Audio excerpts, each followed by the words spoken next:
আজি দেৰগাঁৱৰ সমীপৰ ৰঙামাটিস্থিত নৱজ্যোতি যুৱ সংঘ প্ৰাংগণত অনুসূচিত জাতি যুৱ ছাত্ৰ পৰিষদৰ গোলাঘাট জিলা আৰু ৰঙামাটি আঞ্চলিক সমিতিৰ উদ্যোগত সমাজকৰ্মী পদুম দাসৰ সভাপতিত্বত সংগঠনটোৰ আগন্তুক কেন্দ্ৰীয় অধিৱেশন উপলক্ষে এখনি সাধাৰণ সভা অনুষ্ঠিত হৈ যায়।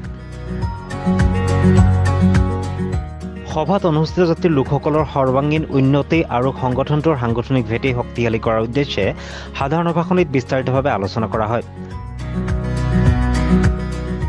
সংগঠনটোৰ উপদেষ্টা ৰুবুল দাসে আন জাতি জনগোষ্ঠীৰ দৰে অসমত বসবাস কৰা ৭০ লাখৰো অধিক জনসংখ্যাৰে ভৰপূৰ প্ৰাচীন অসমীয়া কৈৱৰ্ত লোকসকলক অনুসূচিত অধ্যুষিত অঞ্চলসমূহত স্বায়ত্তশাসিত সমষ্টি হিচাপে ঘোষণা কৰিবলৈ চৰকাৰক আহ্বান জনায়। আনহাতে ২০২৩ বৰ্ষৰ ৬, ৭ আৰু ৮ জানুৱাৰীত সংগঠনটোৰ কেন্দ্ৰীয় অধিৱেশনখন সফল ৰূপায়ণৰ উদ্দেশ্যে সভাপতি পদুম দাস, কাৰ্যকৰী সভাপতি সমীৰ ৰবি দাস, সম্পাদক ৰেব হাজৰিকা আৰু জিতেন দাসক লৈ ২১জনীয়া অভ্যৰ্থনা সমিতি গঠন কৰা হয়।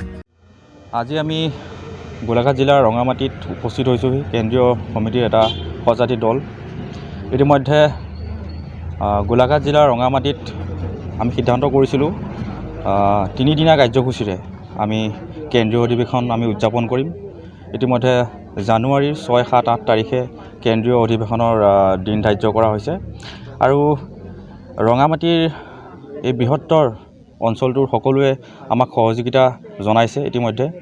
আৰু এই অধিৱেশনৰ অকল অনুসূচিত জাতি বুলিয়েই নহয়, অসমৰ বিভিন্ন জাতি জনগোষ্ঠী কলা সংস্কৃতি ইয়াত সমাহাৰ ঘটিব আৰু এক নতুন বাৰ্তা যাব অসমবাসীলৈ। এক নতুন ঐক্যতাৰে, এক নতুন উদ্যমেৰে সকলোৱে যাতে অসমৰ প্ৰতি যি ভালপোৱা ভাৱ আছে, অসমৰ প্ৰতি যি দায়বদ্ধতা আছে, সেইসমূহ সকলো ইয়াতে সমাহাৰ ইয়াত দেখা পোৱা যাব। দেৰগাঁৱৰ পৰা প্ৰণৱ বৰাৰ ৰিপৰ্ট, সংবাদ প্ৰহৰী।